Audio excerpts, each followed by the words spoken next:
अस्सलाम वालेकुम रहमतुल्लाहि व बरकातुहू।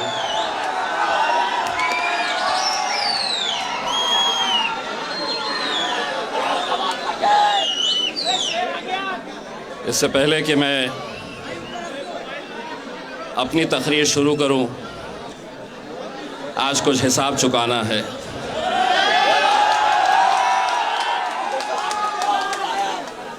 मैं ज़्यादा देर तक अपने जहन में बात रखता नहीं हूँ। पिछले बार बिहार गया था और बिहार जाते वक्त एक सभा थी ऐसी ही इलेक्शन की। वहाँ पर मुझे गाड़ी में किसी ने बताया कि बिहार का मुख्यमंत्री, उत्तर प्रदेश का मुख्यमंत्री, माफ़ करिएगा, यूपी का मुख्यमंत्री योगी आदित्यनाथ ने एक दिन पहले मुसलमानों के ताल्लुक़ से एक बयान दिया था और उसमें ये कहा था कि मुसलमानों ने कटोरा उठा के ये पाकिस्तान चले जाओ। बस वैसे ही गाड़ी के अंदर किसी ने मुझे ये सुनाया और मैं सभा के लिए चला गया और वहाँ जाने के बाद सबसे पहले मैंने यही बात कही कि तकरीर शुरू करने से पहले उसका हिसाब चुकाया जाए। और मैंने क्या कहा था,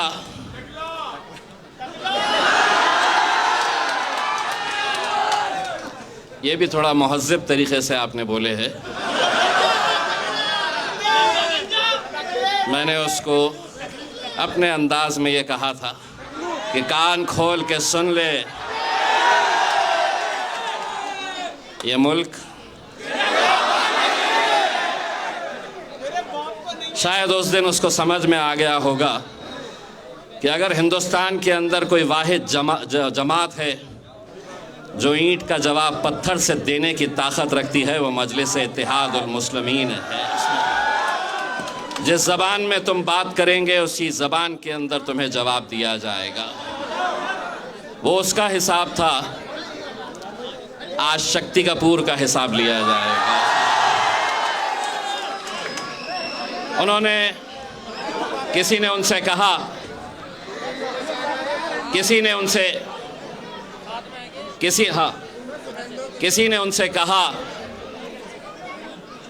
कि इम्तियाज़ जलील आपके बारे में ये कह रहा था कि आम आदमी पार्टी को वोट देने का मतलब ये है कि आरएसएस को वोट देने के बराबर है। तो उन्होंने बड़े ही तंज़िया लहजे में जवाब देते हुए ये कहा कि किसके बारे में बात कर रहे हैं, वो तो हार चुके हैं। मैं आपको एक बात बताना चाहता हूँ अमानत भाई, अल्लाह को तकब्बुर पसंद नहीं है। और अगर आपका ईमान के ऊपर यकीन है तो एक बात ये भी समझ लीजिएगा कि तो इज़्ज़ु मन तशा व तज़िल्लु मन तशा, इज़्ज़त का और ज़िल्लत का देने वाला खुदा है। शायद आपको इस बात का भी अंदाज़ा हुआ होगा कि जिस दिन मैं हारा था उस दिन जीतने वालों से ज़्यादा चर्चे इस हारने वाले के चर्चे थे।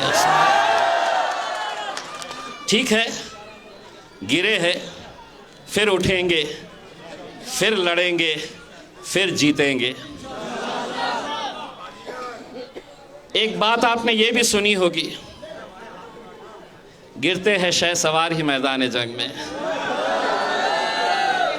वो तिफ्ल क्या गिरे जो घुटनों के बल चले। अमानत भाई, यकीनन मुझ में और आप में क्या फ़र्क है आप जानते हैं। फ़र्क सिर्फ इतना है कि ज़रूरत पड़ी तो आप घुटनों पे आ जाएंगे। इम्तियाज़ जलील असदुद्दीन अवैसी कभी घुटनों के ऊपर नहीं आएंगे। हम में और आप में सिर्फ इतना फ़र्क है। यकीनन अमानत भाई, इस इलाक़े के लोगों ने आपको वोट दिया, आप जीत कर आए, यकीनन आप जीते हैं और हम आप इसकी भी मुबारकबाद आपको देते हैं। लेकिन ये जो इलेक्शन है, थोड़ा नीचे कर लीजिएगा, थोड़ा नीचे कर लीजिएगा।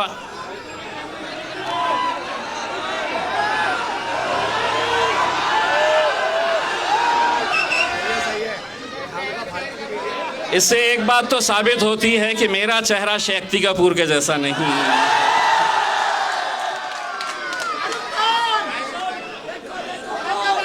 तो आप जीते, लेकिन ये इलेक्शन आपकी, कल एक मैं तकरीर सुन रहा था जिसके अंदर आपने अपने बारे में बताया और मेरे क़ायद बैरिस्टर असदुद्दीन अवैसी साहब के बारे में जिस लहजे का आपने इस्तेमाल किया, ये इलेक्शन के अंदर मजलिस इत्तेहादुल मुस्लिमीन अगर चाहती तो हम 20 सीटें लड़ सकते थे, 40 लड़ सकते थे, 50 लड़ सकते थे, लेकिन हमने सिर्फ 2 ही सीटें लड़ने का फैसला किया और उसमें एक सीट यहाँ की ओखला की शिफा भाई की सीट थी। अमानत भाई, मैं दिल्ली का जिम्मेदार हूँ, असद भाई इतना यकीन रखते हैं। मैं आपको आज एक बात पूरी ईमानदारी के साथ कहना चाहता हूँ, शिफा भाई को मैंने कभी देखा नहीं हूँ, मैं कभी उनसे बात नहीं किया, ना कभी मेरी गुफ्तगू हुई, ना मैंने उनके साथ फ़ोन के ऊपर बात किया। आज एक सियासतदान नहीं, एक दीवाना, एक जुनूनी, एक अपनी कौम से मोहब्बत करने वाला महमूद हमारे साथ जुड़ा है। आज आपको मैं बताना चाहता हूं, अगर शिफा भाई अगर हमारे उम्मीदवार नहीं रहते तो मजलिस इस महमूद को टिकट देने वाली थी। महमूद इलेक्शन लड़ने वाला था हमारी तरफ से। पूरी दिल्ली की यूनिट, शोएब भाई हो, हमारे भूरे भाई हो, पूरे लोगों ने मुझे मनवाया था। लेकिन महमूद भाई, जब शिफा और रहमान के 2 बच्चों की तस्वीर हमारे सामने आई, उस दिन हमने ये फैसला किया कि हम इन 2 मासूम बच्चों के लिए खड़े रहेंगे, पूरी ताकत के साथ खड़े रहेंगे। नूरीन भाभी के लिए जो अपने शौहर को पिछले 5 साल से जेल के सलाखों के पीछे देख रही है, हम उनके लिए खड़े रहेंगे। हमने ये फैसला किया और आप हम पर इल्ज़ाम लगा रहे हैं, आप हम पर ये इल्ज़ाम लगा कर कह रहे हैं हम वोट काटने के लिए आए हैं। तो अमानत भाई, एक बात ये भी आप अच्छी तरह से सुन ले, अगर आप आम आदमी पार्टी के अंदर रहते या किसी और पार्टी के अंदर रहते और बिना वजह आपके ऊपर UAPA लगाया गया होता तो यकीन मानिए हम पार्टी को दरकिनार करते, आपके खिलाफ भी उम्मीदवार हम खड़ा नहीं करते, क्योंकि आप का और हमारा, ठीक है आप अलग अलग पार्टियों के अंदर हम रहेंगे, जमहूरियत है, कोई अलग अलग पार्टियों में रह सकता है, लेकिन अमानत भाई, मेरा और आपका एक और रिश्ता भी है और वो कलमे का रिश्ता है।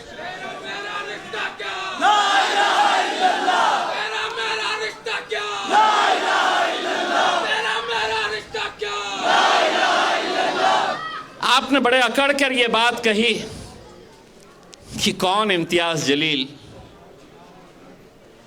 जब आप केजरीवाल जिंदाबाद के नारे लगा रहे थे, ये वही इम्तियाज जलील अपने आका मोहम्मद मुस्तफ़ा सल्लल्लाहु अलैहि वसल्लम के ख़िलाफ़ जब गुस्ताखी हो रही थी तो आपकी पार्टी इस मुद्दे के ऊपर रास्ते पर नहीं आई थी। हमने हिंदुस्तान की तारीख़ के अंदर इतनी बड़ी रैली निकाली नहीं गई थी।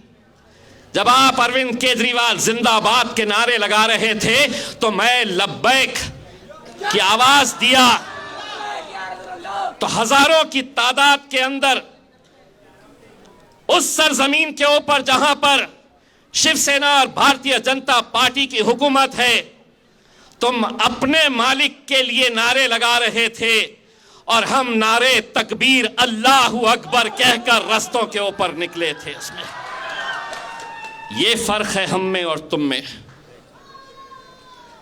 ये जो हवा चल रही है ना कहीं आपको भी महसूस हो रहा है।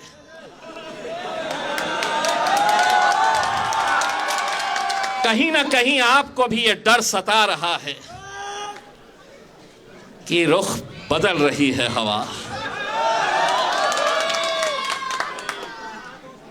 देखिए, मेरी एक बहन है जो कांग्रेस पार्टी की उम्मीदवार है, उनका भी एक बयान सुना कि शिफा भाई मेरे भाई जैसे हैं, नूरीन भाभी से मेरे बहुत अच्छे रिश्ते हैं, लेकिन MIM जो आई है वो वोट काटने के लिए मेरी बहन, भाई बहन के रिश्ते को अगर सही मानों में आप समझती है तो जिस तरह महमूद हमारे साथ आया है, आप भी ऐलान कर दीजिएगा, आप भी ऐलान कर दीजिएगा। इलेक्शन आएंगे, इलेक्शन जाएंगे, कोई हारेगा कोई जीतेगा, लेकिन बहन हिंदुस्तान के अंदर मिसाल कायम कर दीजिएगा कि एक बहन अपने भाई के लिए कुर्सी को ठोकर मार सकती है करके। उसमें आ जाइए, मैं आपको भी दावत दे रहा हूं। जिस तरह ये यहाँ की आवाम ने आज तय किया है कि हमने इतने साल सबको आजमाया है, लेकिन इस बार मजलिस इत्तेहादुल मुस्लिमीन को इस वजह से आप साथ दे रहे हैं क्योंकि हमने एक मजलूम इंसान जो जेल के अंदर कैद है, उसकी बेल नहीं हो रही, सुनवाई नहीं होती, कानून क्या अलग अलग बना हुआ है इस देश के अंदर। हम ये सवाल नरेंद्र मोदी से पूछना चाहते हैं, अमित शाह से पूछना चाहते हैं, कितने साल तक तुम एक इंसान को जेल के अंदर कैद रखेंगे? अगर दोषी है तो बताओ, लेकिन आज तो सिर्फ एक आरोप लगा हुआ है, आरोप के ऊपर इतना बवाल मचा हुआ है। मचाने वाले कौन है?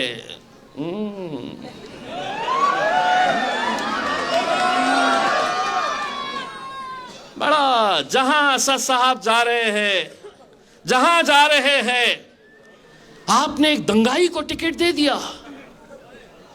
दंगा करने वाले को टिकट दे दिया, दंगे के आरोपी को टिकट दे दिया। तो एक बात सुनो,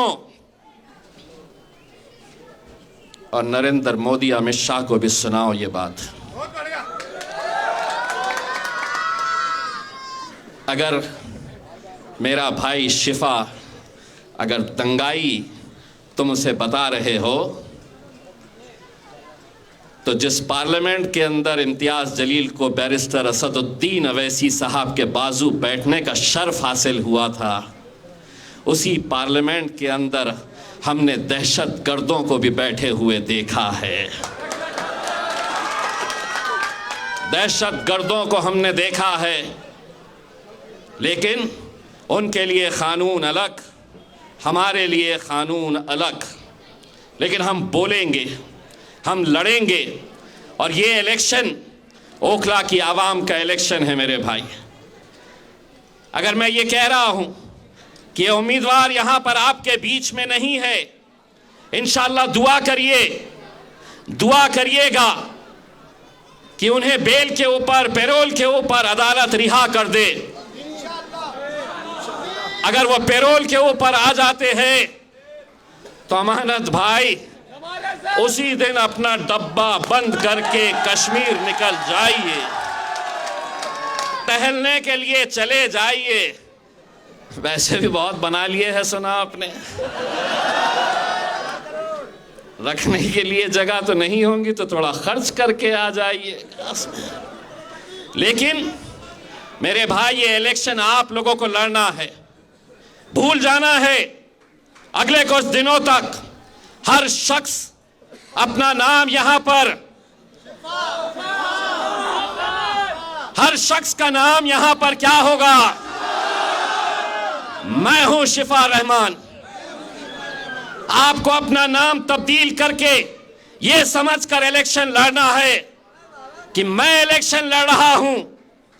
और यकीन मानिए, ये लोगों को बड़ा शौक आता है, बड़ा शौक होता है कि पकड़ो इन्हें, डालो जेल में, पकड़ो इन्हें, डालो जेल में।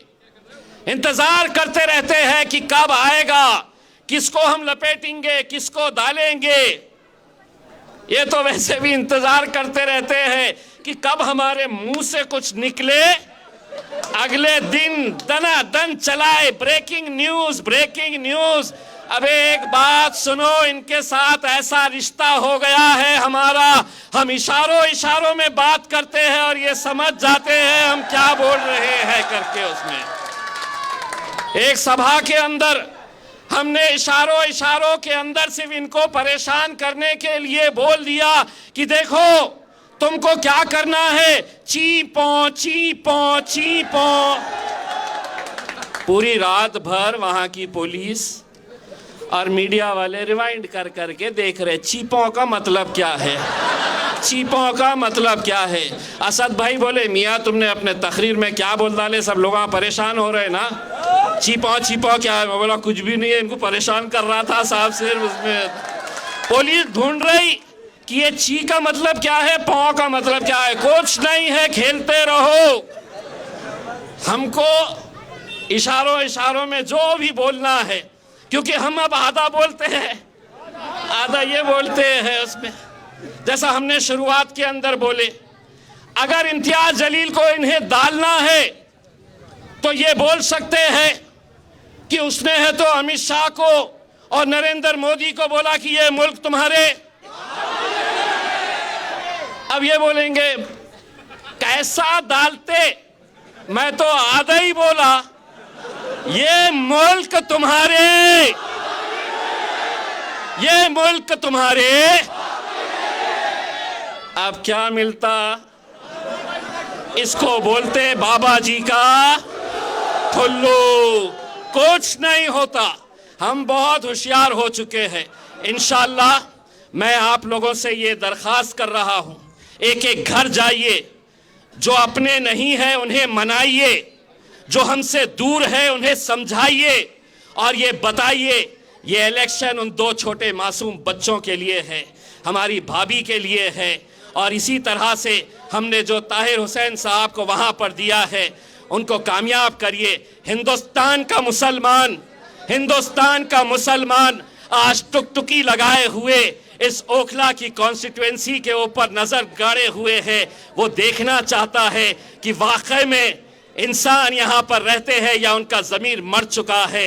आपको 5 तारीख के दिन ये साबित करना है कि यहाँ इंसान रहते हैं और उनका ज़मीर जिंदा है। नारे तकबीर, नारे